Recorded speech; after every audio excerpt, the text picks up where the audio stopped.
Check 1 2 3 1 2 1, 2, 3. 3. Mic check 1 2 1 1, 2 2, 3. 3. Check 1 2. Check 1, 2.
trying to compete with you, man.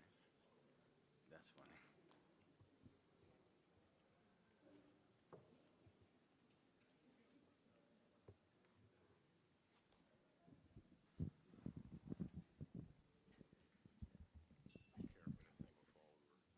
Oh, I see.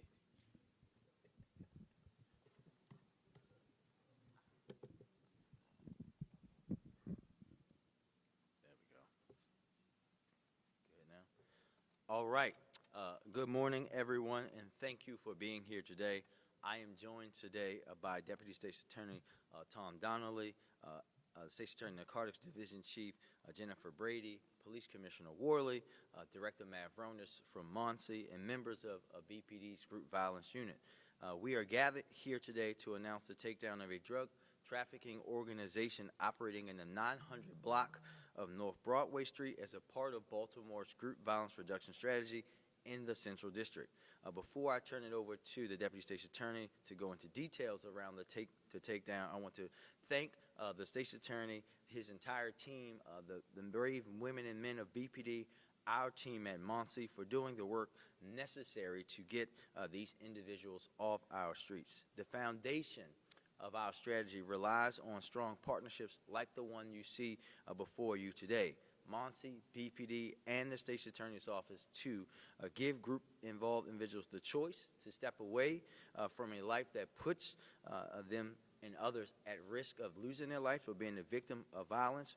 If they choose not to do that, then they will face the full consequences for continued participation in group violence. Together, we are once again gathering to send a unified and strong message that those who violate the Group Violence Reduction Strategy's anti-violence mandate by continuing to be involved in group activity will be held accountable. Thank you, and thank you. And with that, I will turn it over to the Deputy State's Attorney to share more about this particular investigation. Sir? Thank you, Mayor Scott.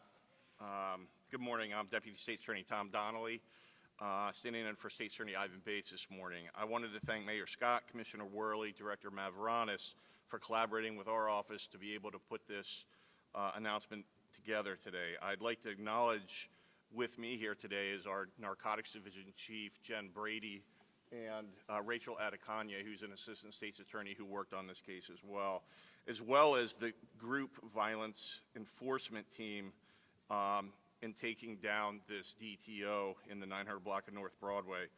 Once again, the State's Attorney's Office and its law enforcement partners have dismantled another criminal group proliferating illegal drugs and violence in our city.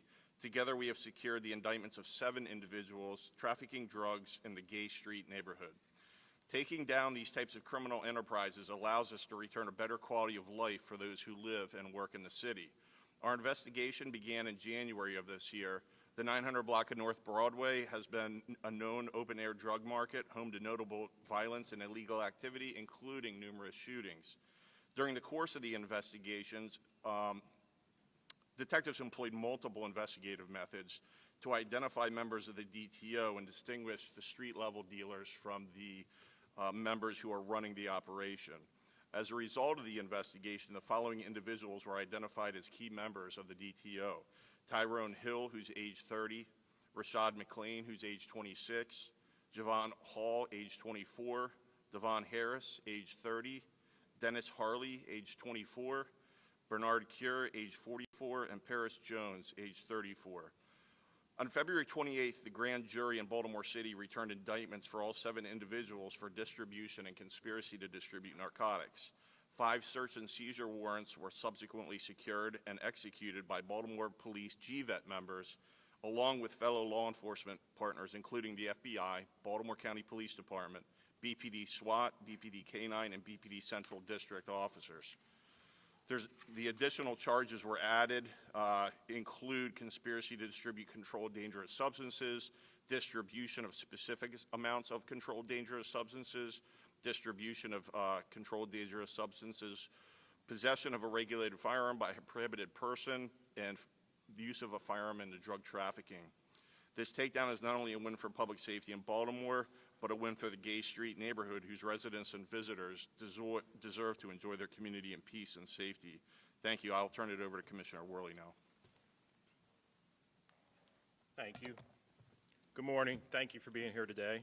This takedown is another example of what we can do when everyone works together in the crime fight.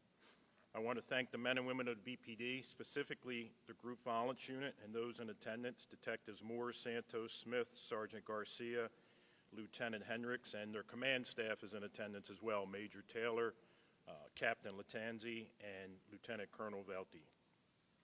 Thank you to Mayor Scott, the State's Attorney's Office, MONSE, and our regional law enforcement partners for their continued partnership and collaboration. We're all committed to working together to dismantle these open-air drug markets and criminal organizations. The safety and well-being of our community members continue to be our greatest priority. Through several investigative methods, including physical and electronic surveillance, we were able to identify 7 members of this drug trafficking organization. All of these suspects have prior arrests and 2 are repeat violent offenders.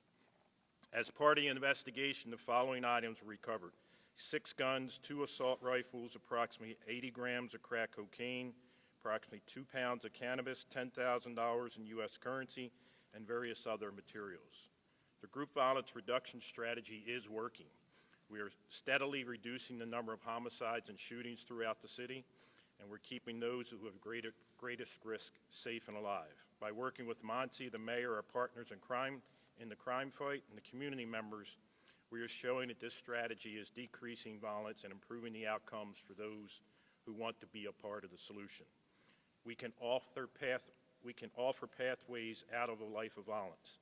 Justice will be served to those who don't accept our services or those who continue to cause the violence in our communities. There is no tolerance or disregard for the law. I will now hand it over to Director Mavronis. Thank you, Commissioner Worley. The Mayor's Office of Neighborhood Safety and Engagement stands here today in partnership with the Mayor, BPD, and State's Attorney's Office, the tri-party principals whose buy-in and investment makes this strategy possible. As with any significant law enforcement takedown connected to GVRS, the MONSE team activated a coordinated neighborhood stabilization response in the community surrounding 900 North Broadway. This stabilization is ongoing. The group violence reduction strategy hinges on balancing opportunity and accountability. Today's message is one of accountability. In 2022, at the start of this GVRS journey, we promised real opportunity alongside swift, certain, and legitimate consequences. People get on the radar of GVRS because they're identified as the most likely to be at the center of gun violence. Since the strategy's launch in 2022, 160 individuals who received a GVRS custom notification, a message tailored specifically to them, have decided to take the city up on the offer of services. Our GVRS participants work closely with life coaches at ROCA and youth advocate programs. They're prepared and matched with transitional employment, provided safety relocation where needed, and connected to other lifelines with them and their families in mind.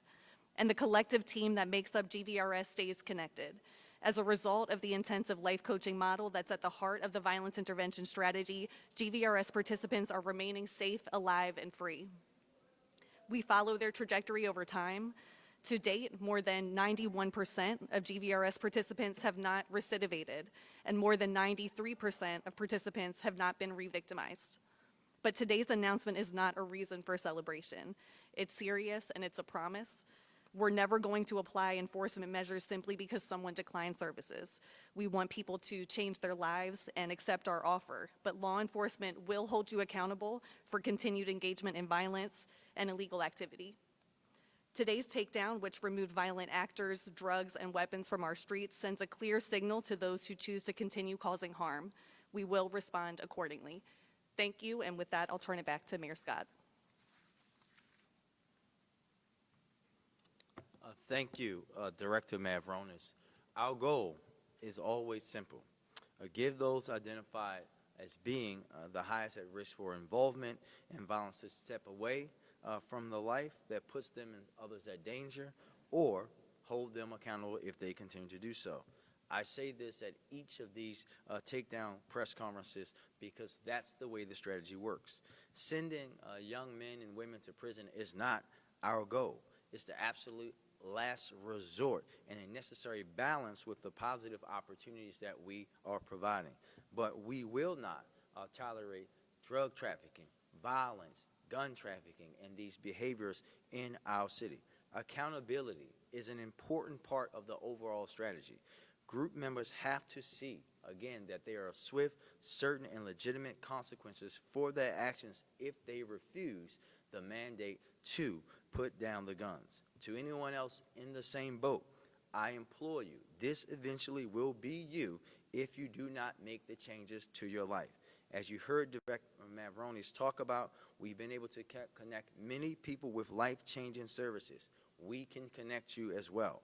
However, the individuals who we are talking about today actively inflicted harm on our communities by carrying illegal firearms, as well as driving violent activity and the proliferation of illegal narcotics on our streets. This takedown is a direct product of those decisions. Outcry from the community who raised their voices against this kind of activity in their neighborhood, and diligent investigations by PPD's, GVU, and the state's attorney's office units. This is ultimately an intervention strategy. We cannot just be reactive when shootings happen. We want to get the drivers of violence who've made clear that they're committed to choosing their path in life and making that the wrong path out of our communities before they can inflict further harm. GVRS is a crucial component to Baltimore's comprehensive violence prevention plan, and something that my administration and our partners have made a priority to expand to additional areas of the city, starting with the Southern District by the end of the year. GVRS and our strong partnership with partners across the justice system and across the community have played an important role in reducing homicides by 33% and non-fatal shootings by 37% this year, which of course is on top of the historic drop in violence that we saw last year. This is about making sure that we maintain and pick up more momentum. We know it works, and the bigger the program grows, the more neighborhoods and residents in Baltimore will feel the impact. And with that, we'll open it up for questions.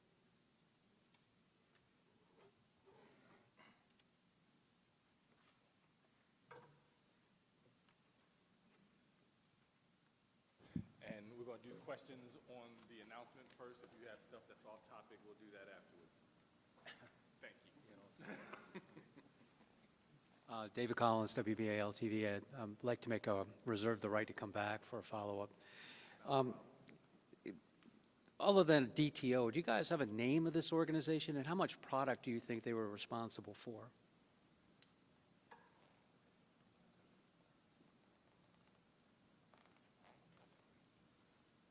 Jennifer Brady. I'm the Division Chief of Felony Narcotics within the Baltimore City State's Attorney's Office.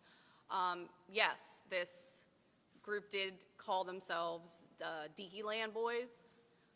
The area in general was referred to as Deaky Land, and so they named themselves after the area, which is not unusual for drug trafficking organizations.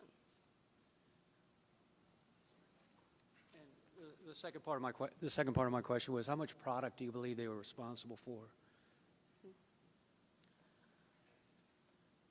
That's a hard question to answer, right? We only know what we saw during the time of the investigation, which started in January. So in January, we were able to see almost a daily exchange of specifically cocaine and cannabis from this drug trafficking organization. So as many buyers that they can interact with during that time period was how much was going out onto our streets.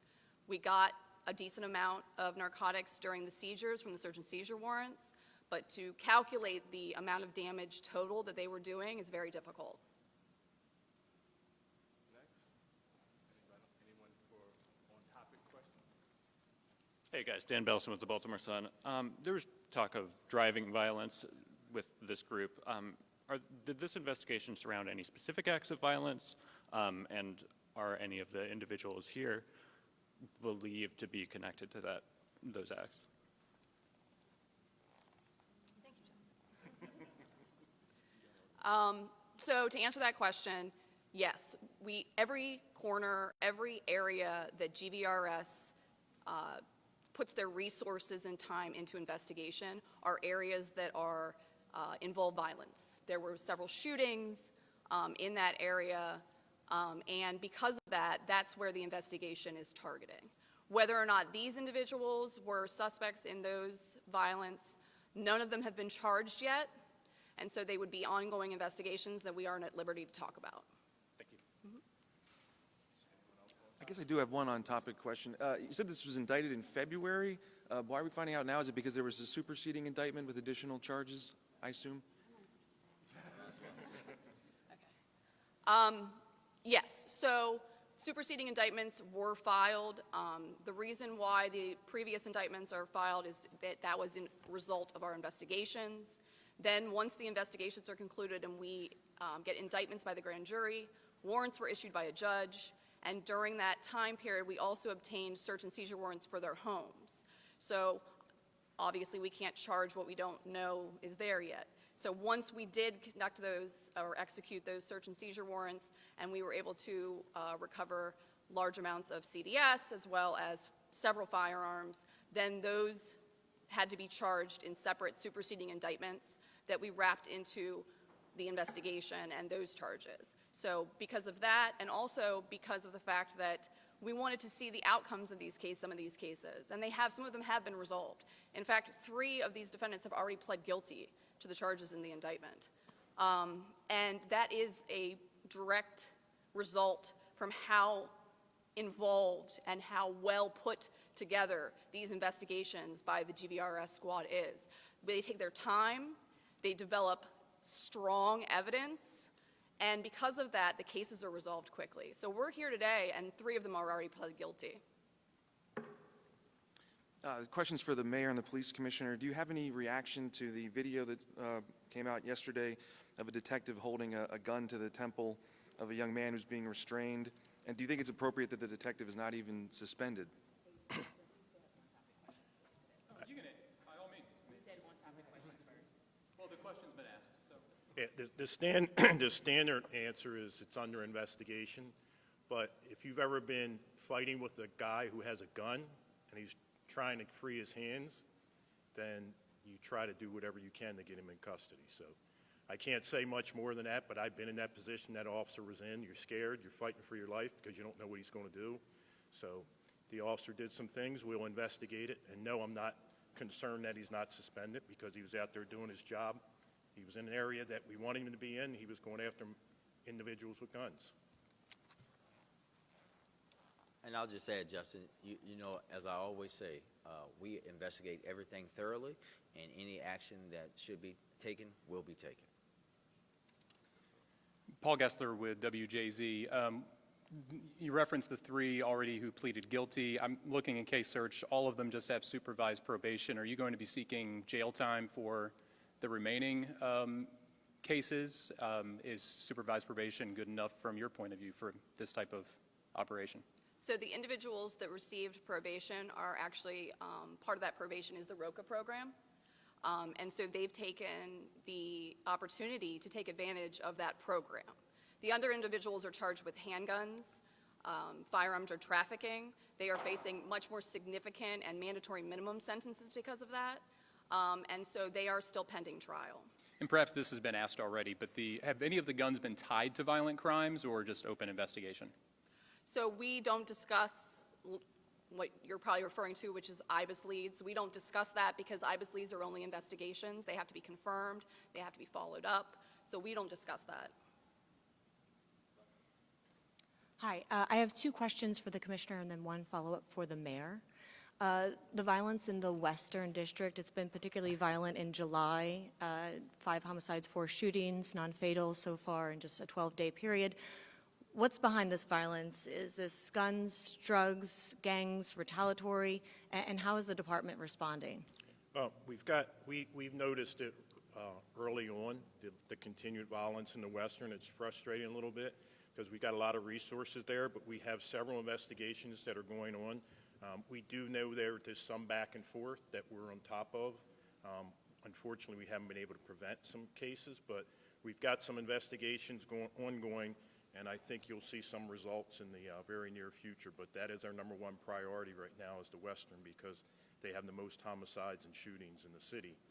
And we're putting everything we can there as long as we can to try to quash some of these issues, ongoing issues that are leading to violence. What exactly do you mean by back and forth? If you could What was that? elaborate. What exactly do you mean by back and forth, if you could elaborate?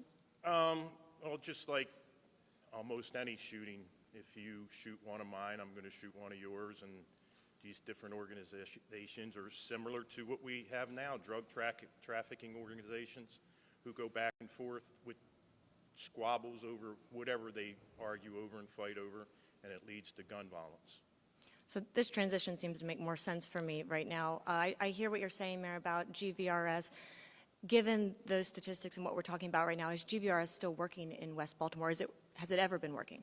I think that we know that, as I always say, women lie, men lie, numbers don't. The numbers will tell you, and we have the academic support to say that it does work. I think that you're also letting out that we know that violence, even homicides in the Western District are still down from where they were last year. We know that GVRS works, no matter how many people may want to say it doesn't work. You hear from our partners here that says it works. When you have a program, a focused deterrence program that's been proven not just to work in West Baltimore, but in Baltimore, but in city and city and city and city again, it will behoove us all to get out of these wants and needs to have political divisiveness and spread misinformation. The residents of Baltimore should understand that this program works, and this a large part of the reason of how we're having historic reductions of violence in the city of Baltimore, period. My other question surrounds the Northeast District. We had a report yesterday, this might also be more for the Commissioner. We had a report yesterday about only 2 officers being assigned and others were brought on with overtime. How can you ensure the safety of the public with that staffing number? What was that again? We had a report yesterday about 2 officers assigned to the Northeast District and the others had to be brought on through overtime. So the question is about staffing. Yeah, the staffing, I don't think we've ever had a shift that only had 2 officers on it. A lot of people like to exaggerate our staff shortages because of other things that are going on, but we have never had a shift that only had 2 officers. We have plenty of resources around the city that we can move there. The officers are going to go out with the strength that they're supposed to go out, and we'll supplement with admin people. We can supplement with overtime. We can move people from our DAT units, we can move people from our specialized units or other parts of the city. So our biggest thing is to keep the public safe and to keep our officers safe. And also to go back to the violence in the Western, one of the things with the group violence reduction strategy, excuse me, is as we take these drug trafficking organizations off the street in the Western, there's an addiction problem in the city, and we're working to try to solve that with our partners. But there's a lot of individuals who look for the drugs, and when we take one organization off, there's another organization trying to move into that territory, and we have to continually stay in the Western, which we are doing, and we will win the Western and we'll win the rest of the city. We're winning it now, and we're going to continue to do better as it goes on. And just one last thing to add to, I think it's important to add for context, I hope the context matters, is that you have to remember that the Western District today includes places that wasn't in the Western District when we started GVRS. The district has expanded through redistricting, and we have to always consider that as well. Sir? Mayor Scott, good morning. Great to see you again.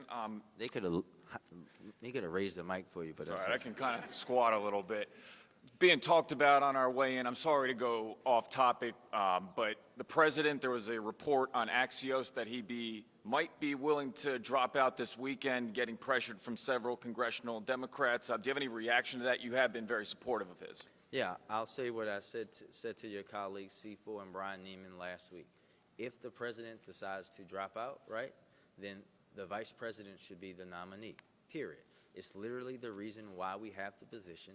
She's been doing the work and doing a great job of doing the work.